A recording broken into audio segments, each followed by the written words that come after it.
और राहुल गांधी ने वो मनमोहन के हाथ से वो पेपर छीन के और सारे फाड़ दिए कि कानून के सामने सब बराबर हैं, उसी दिन से सजा होनी चाहिए। उसी में ये फंस गया। भारत के झंडे में अगर ताकत है तो केवल मात्र मोदी के कारण, कि जिसके हाथ में तिरंगा उसे कोई नहीं लेगा पंगा। अपने देश की ब्रांडिंग कैसे की जाती है वो कोई मोदी से सीख ले। कि जापान का प्रधानमंत्री आया था, 10 रुपए के गोलगप्पे खिला के 10,000 करोड़ की योजनाएं मंजूर करवा दी। भी नहीं हो, विषय राहुल गांधी का आया है, क्योंकि ये पॉलिटिकल स्टेज नहीं है।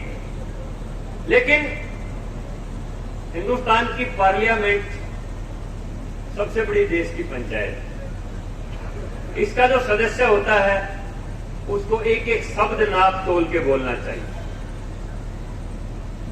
अब अगर कह दिया कि क्या बात है कि जिसके भी नाम के पीछे मोदी लगता है, जिसका भी गोत्र मोदी, सरनेम मोदी है, वही चोर निकलता है, उसी के ऊपर 2 साल की सजा हुई। ये कोई एक मोदी गोत्र का अपमान, ये पूरे पिछड़े वर्गों का अपमान है।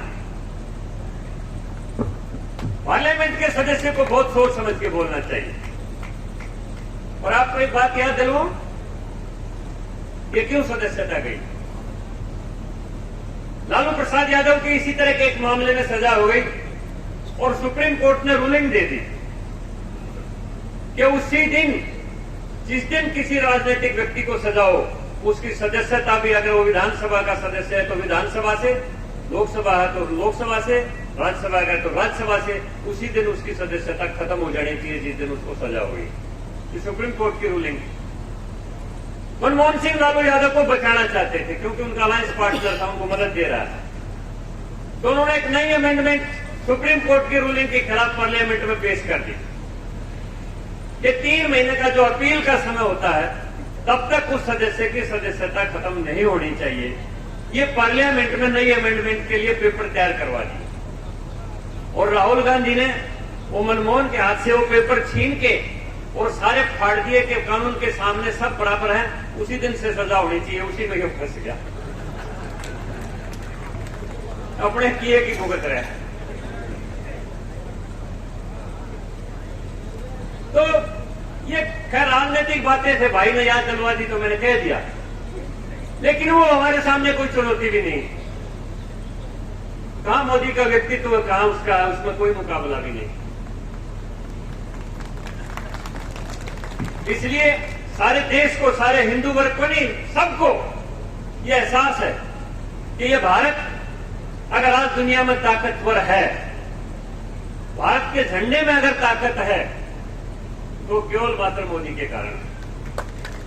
और आपने देख लिया, यूक्रेन के अंदर हमारे हजारों छात्र मेडिकल शिक्षा ले रहे थे, वही रसिया 1965 में लाल बहादुर शास्त्री देश के प्रधानमंत्री थे, पाकिस्तान के साथ युद्ध हुआ, हमने लाहौर तक भी जीत लिया था, लेकिन रूस के राष्ट्रपति ने ताशकंद में बुलाया और शास्त्री जी से समझौते पर हस्ताक्षर करवा के सारे पाकिस्तान को इलाका वापस दिलवा दिया।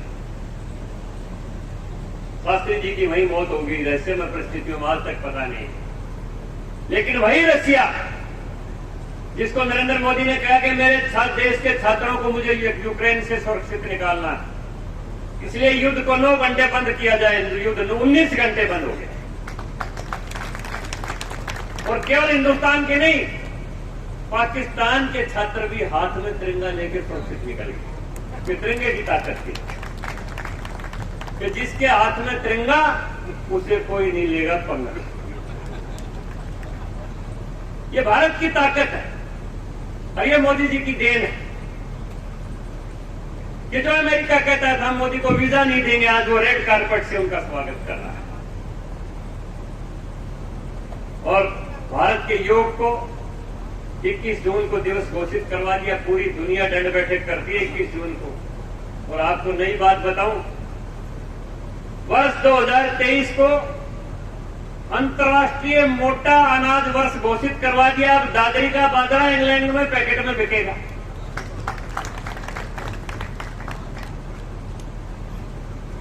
अब रिवाड़ी की ज्वार जो है ना वहां पैकेट में बिकेगी।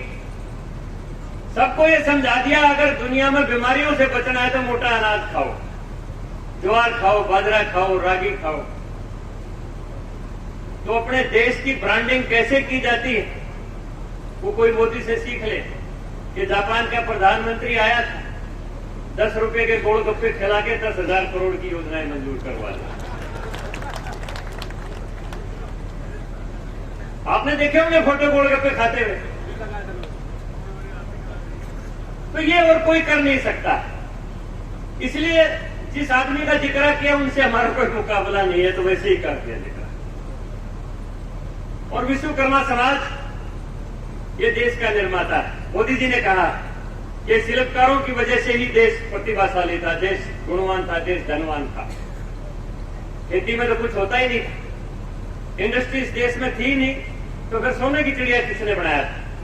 इस सारे शिल्पकारों का बनाया सामान पूरे विश्व के अंदर निर्यात होता था। आप लोगों ने इस देश को सोने की चिड़िया बनाया। उन्होंने कहा ये देश की अर्थव्यवस्था के आधार है, और कृषक के बाद कारीगर सबसे बड़ा वर्ग है जो देश की अर्थव्यवस्था का आधार है। और भगवान विश्वकर्मा ने कौशल और कुशलता हमारे हाथों में दी, हमारे दिमाग में दी।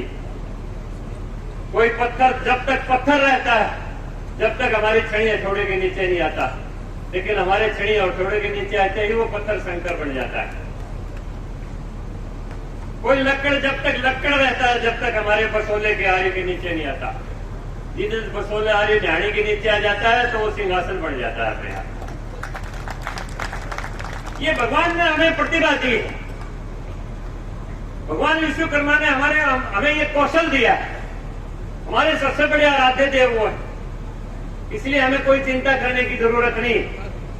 ऊपर जो हमें मदद चाहिए थी, right to equality of opportunity, जो बाबा साहब भीमराव अम्बेडकर ने कहा था, उनकी अंतिम बात कह के अपनी बात को समाप्त करूंगा। बाबा साहब भीमराव अम्बेडकर ने जब लोकतांत्रिक व्यवस्था चालू की, देश के अंदर वोट का राज चालू किया, तो उनको किसी ने पूछा कि बाबा साहब लोकतंत्र को 2 लाइनों में कैसे परिभाषित करोगे? तो उन्होंने कहा लोकतंत्र में कोई भी व्यक्ति अपने ही मत के द्वारा किसी व्यक्ति या दल को अपने ही ऊपर राज करने का अधिकार देता है। कि मैं तुझे अपना मत दे रहा हूं, अब तू 5 साल मेरे ऊपर राज कर।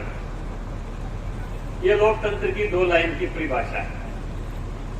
जब उनसे पूछा कि ये लोकतंत्र सफल कैसे होगा, तो उन्होंने कहा जिस दिन हिंदुस्तान का मतदाता मतदान केंद्र तक ये सोचते सोचते जाएगा कि तू जिस व्यक्ति या दल को वोट देने जा रहा है उसका व्यक्तिगत चरित्र क्या है, उसकी पार्टी का चरित्र क्या है, वो तेरे वर्ग के लिए क्या सोचता है, वो देश के लिए क्या सोचता है, उसकी कल्पना क्या है देश के लिए, तेरे समाज के लिए क्या कल्पना है, और वो व्यक्तिगत रूप से कैसा व्यक्ति है, उसकी पार्टी का क्या चरित्र है।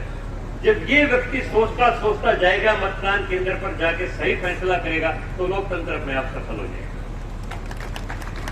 तो इसलिए वो बात मुझे आपको समझाने की जरूरत नहीं है कि क्या सोचते हुए जाएंगे।